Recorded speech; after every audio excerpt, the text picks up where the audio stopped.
Como decía el pastor Javier, este es nuestro último discípulo, otro discípulo, de los 12, y entonces tenemos que hemos estado desde abril en adelante, hemos estado descubriendo y reflexionando acerca de estos otros 12. Nos ayudan con sus características, nos han impulsado, nos han desafiado en cada una de las maneras que tenemos de seguir a Jesús, del discipulado que desarrollamos en nuestra vida. Tenemos algunos, voy a mencionar, a ver si ustedes se van recordando de cada uno de ellos. La suegra de Pedro, el poseído de Gerasa, Jairo, la mujer enferma, la mujer sirofenicia, el padre del niño enfermo, el ciego de Jericó, un escriba, una viuda pobre, la mujer de Betania, el centurión romano, que fue la semana pasada. Cada uno de estos personajes secundarios y que aparecen una sola vez en los relatos, pero con esa sola, única vez, a veces nos enriquece nuestra reflexión y nos ilumina nuestro camino. Y también, como también decíamos durante esta serie, esta conducta de estas personas, de estos otros 12, contrasta positivamente con la otra cara que son los 12 formales. Es así como nos encontramos entonces y llegamos al texto de hoy de Marcos, que voy a invitar a que podamos entonces leer, que es Marcos 15, del verso 42 al 47. Marcos 15, del 42 al 47. Dice así: Era el día de preparación, es decir, la víspera del sábado. Así que al atardecer, José de Arimatea, miembro distinguido del consejo y que también esperaba el reino de Dios, se atrevió a presentarse ante Pilato para pedir el cuerpo de Jesús. Pilato, sorprendido de que ya hubiera muerto, llamó al centurión y le preguntó si hacía mucho que había muerto. Una vez informado por el centurión, le entregó el cuerpo a José. Entonces José bajó el cuerpo, lo envolvió en una sábana que había comprado y lo puso en un sepulcro cavado en la roca. Luego hizo rodar una piedra a la entrada del sepulcro. María Magdalena y María, la madre de José, vieron dónde lo pusieron. Cuando hablamos acerca del centurión, nos recordamos, y el pastor la semana pasada nos impulsaba a reflexionar en cuanto a esta cruz que significa tanto para nosotros como cristianos. La cruz y la muerte de Jesús en nuestra vida como cristianos es algo fundamental. No es el éxito, no es las bendiciones, no son las promesas cumplidas, sino más bien es la cruz y lo que significa esta muerte en la cruz que cargó nuestros pecados, que cargó nuestras maldades y que vino a morir por nosotros. Cuando nosotros vemos en las noticias y cuando vemos estas situaciones complicadas, el ser humano es incapaz de defender o morir por alguien culpable o malvado. No sé si a ustedes les pasa cuando ven algunas series o a veces algunas noticias de la vida real, cuando se descubren o cuando se menciona acerca del malhechor, el malvado, de los delitos que hizo o de lo que ha hecho como un delito frente a la sociedad. Nosotros reaccionamos de distintas maneras y generalmente a veces despiertan sentimientos en nosotros, ¿no es cierto? Tal vez de sorpresa o asombro de pensar, ¿pero cómo pudo hacer esto? O rabia, o miedo, o tristeza.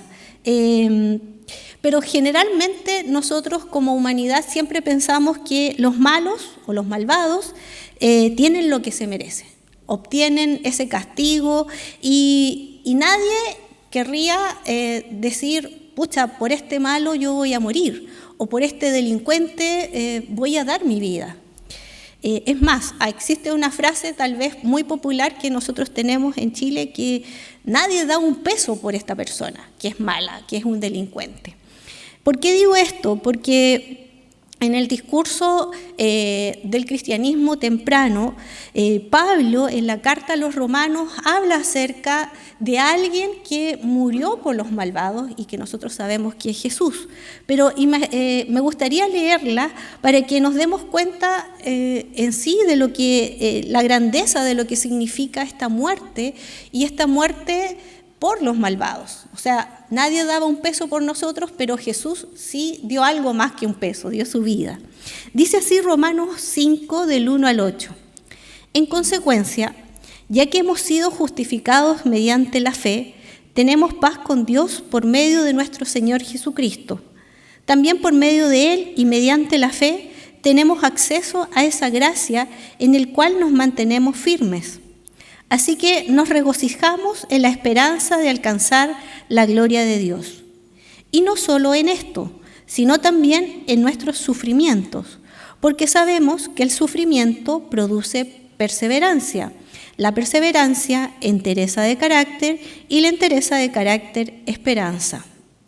La esperanza no nos defrauda, porque Dios ha derramado su amor en nuestros corazones por el Espíritu Santo, que nos ha dado.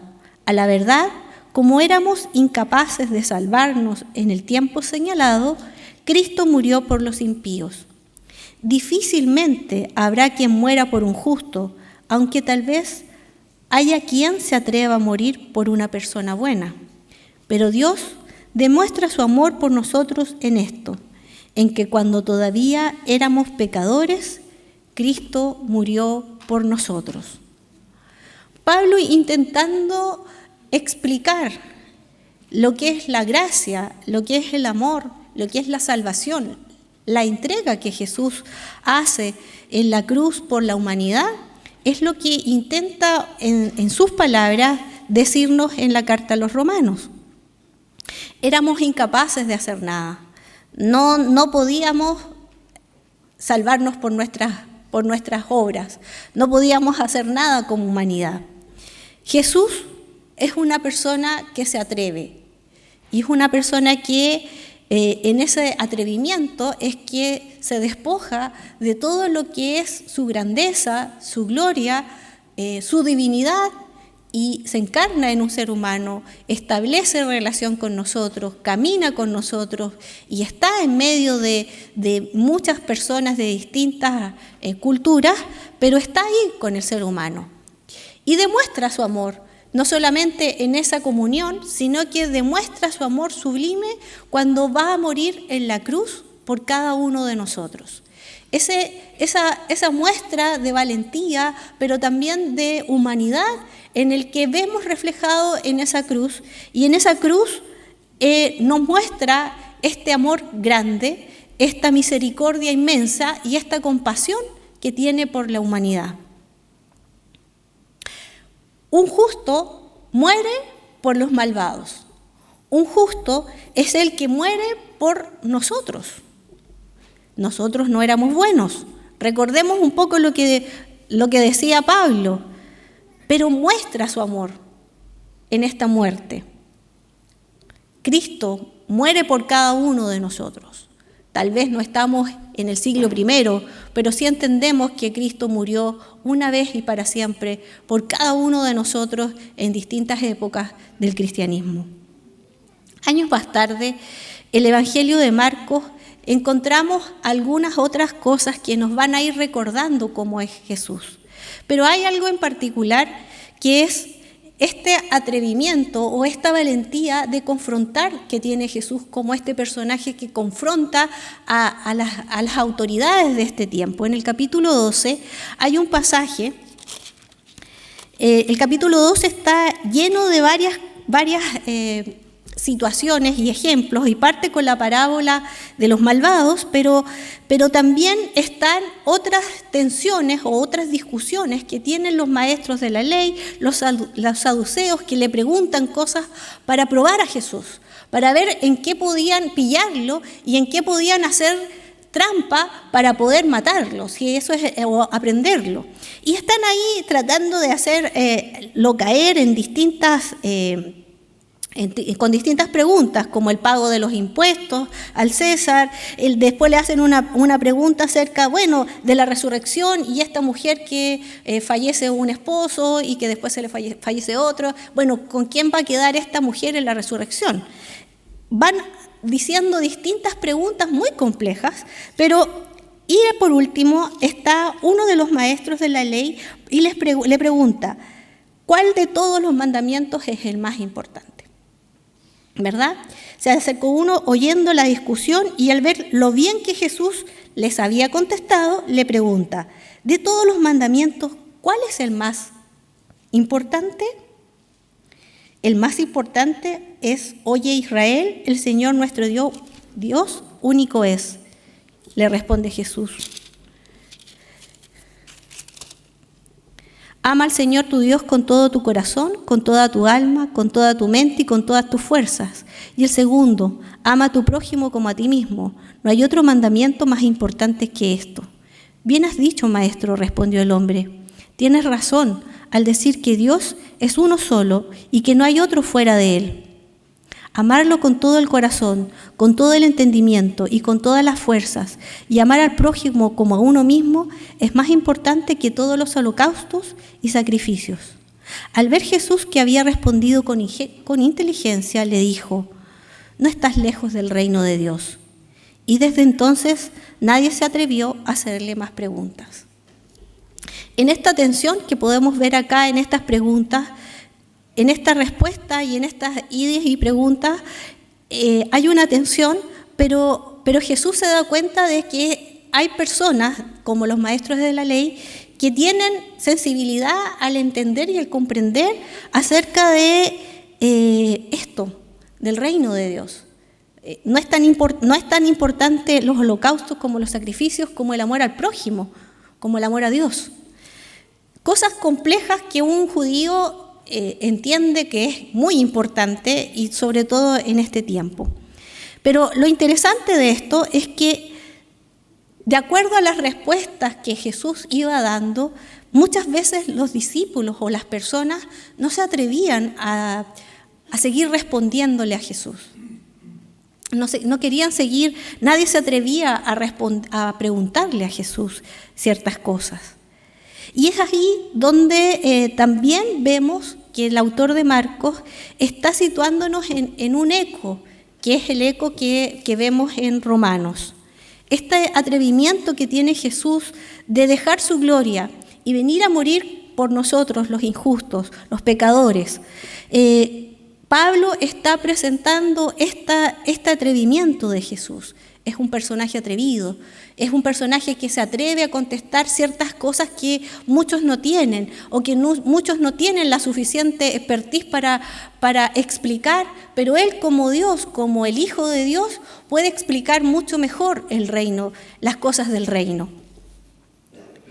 El autor entonces presenta a Jesús y nos ayuda a entender este atrevimiento que hace este discípulo o este otro discípulo de José de Arimatea, con esta palabra griega que es atrever, que es la misma que encontramos en este momento de la sepultura de Jesús. Este atrevimiento entonces es lo que produce y lo que hace que José de Arimatea haga las siguientes acciones. Primero es que antes de que partiera el sábado o el Shabbat o el día de reposo, que es tan riguroso en la religión judía, este día de preparación, que es el viernes, significa que antes de las 6 de la tarde comienza este día de descanso. No es el sábado en la mañana como nosotros pensamos, sino que más bien es a las 6 de la tarde que ya comienza el día de reposo. Entonces, antes que comience todo este atardecer, José de Arimatea va y se enfrenta y va diciéndole a Pilatos algo que ha sucedido y que Pilatos no sabía, que Jesús había muerto. La muerte de cruz no era una muerte rápida, sino más bien lenta. Por eso es que Pilatos se sorprende de que ya haya muerto Jesús y que le estén pidiendo su cuerpo. Es un cadáver. Entonces, como que tiene que chequear que esto ha sucedido y por eso que manda al centurión. Pero José pide el cuerpo de Jesús. Lo baja de la cruz, lo envuelve en la sábana y lo coloca en una tumba.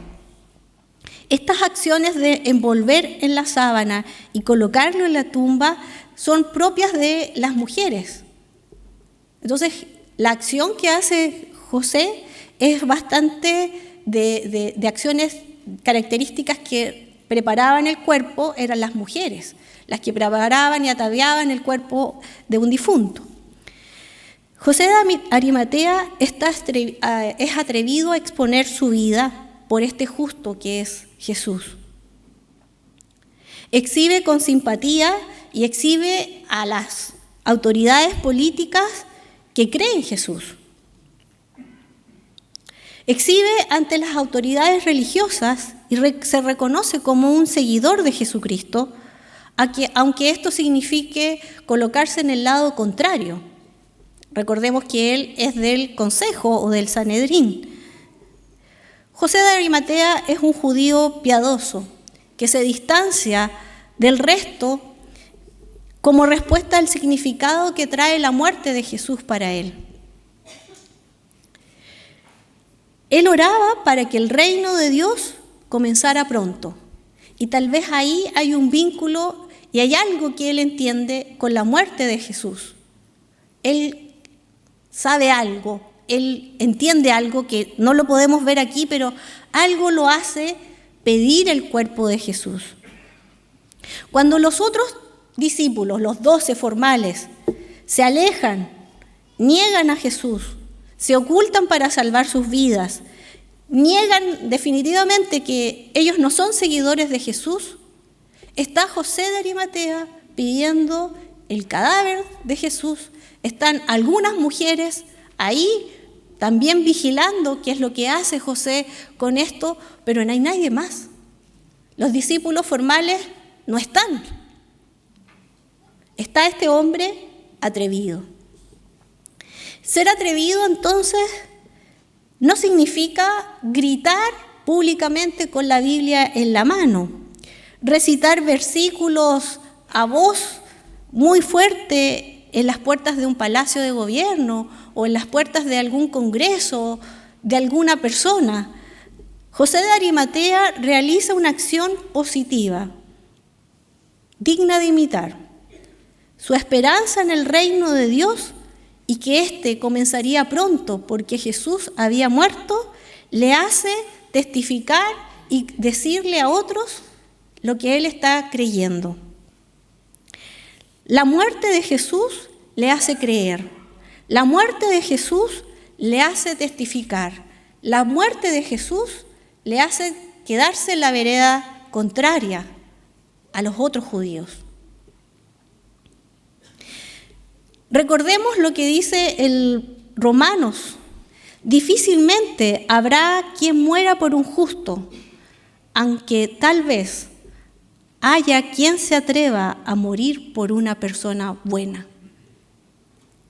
Parece ser que este José de Arimatea hizo algo muy significativo y que hace eco en esto que nos dice Romanos y que está como Marcos está, después que Romanos está como en estas distintas épocas, pero Marcos está diciéndonos algo, está hablando acerca de este otro discípulo, este José que se atreve a decir algo y no solamente decirlo a voz, sus acciones nos impulsan a nosotros a testificar.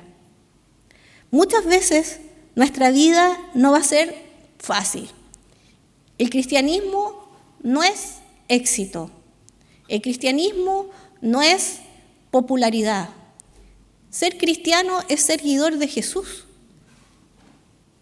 Y no es con los que van ganando muchas cosas. A veces el cristianismo es duro, es complejo, es difícil, se desgasta.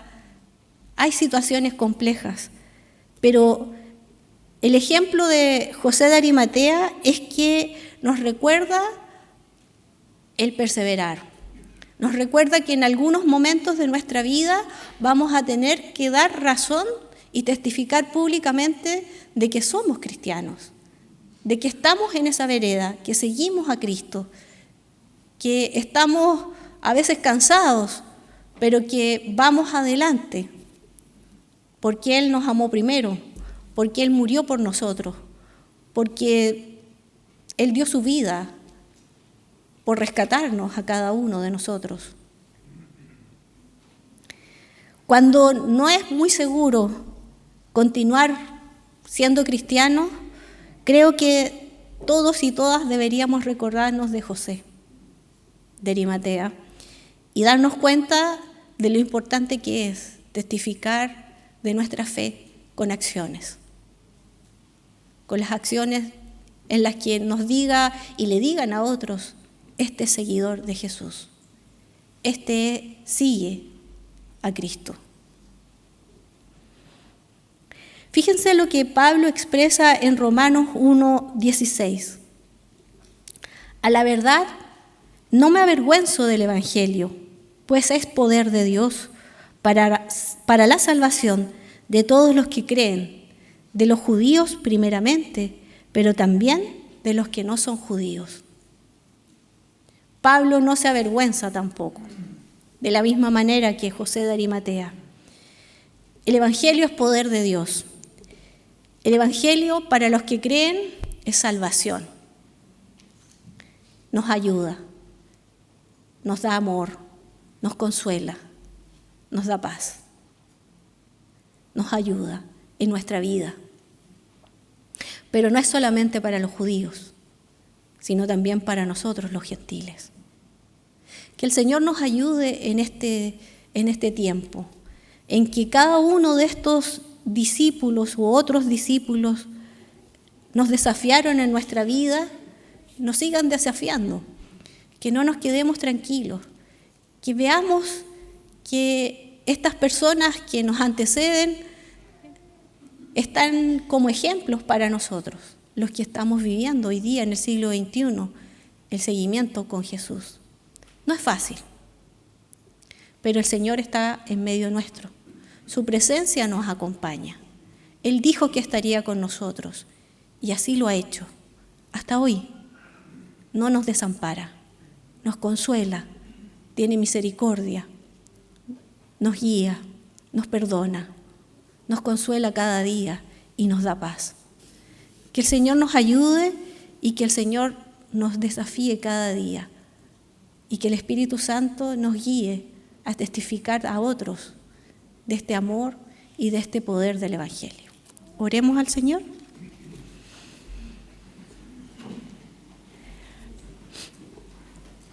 Señor, te damos muchas gracias por tu bondad y tu misericordia. Te damos gracias, Señor, por todo lo que tú haces en nuestra vida. Señor, cantábamos y lo leíamos. Mostraste tu amor, Señor, con nosotros. En esa cruz, Señor, tomaste nuestro lugar. Y gracias por eso. Gracias porque esa acción tan atrevida de morir en la cruz por nosotros, Señor, nos ayuda a entender en una mínima manera, Señor, ese amor y esa misericordia que nos persiguen cada día. Señor, guíanos en este tiempo, ayúdanos a poder seguir perseverando en este caminar contigo. Ayúdanos a poder, en los distintos momentos que leemos de tu palabra, que reflexionamos en los distintos personajes que hay en ella, Señor, la vida, Señor, y cómo ellos testificaban de ti. En este ejemplo que nos ha dejado José de Arimatea, Señor, ayúdanos en nuestro testimonio. Ayúdanos a ser esos discípulos y discípulas atrevidas, Señor, que con las acciones, Señor, concretas, Señor, podemos testificar de ti en todo lugar. Pero esas acciones están fundadas en tu amor, en tu misericordia, en tu compasión. Señor, te pedimos que nos ayudes. Sin tu ayuda, sin tu sostén, sin tu mano, Señor, no lo podemos hacer solo. Tú eres nuestro Maestro y seguimos, Señor, tus enseñanzas y seguimos, Señor, tus caminos, tus pisadas. Ayúdanos y no nos desampares. Te damos gracias en el nombre de Jesús. Amén.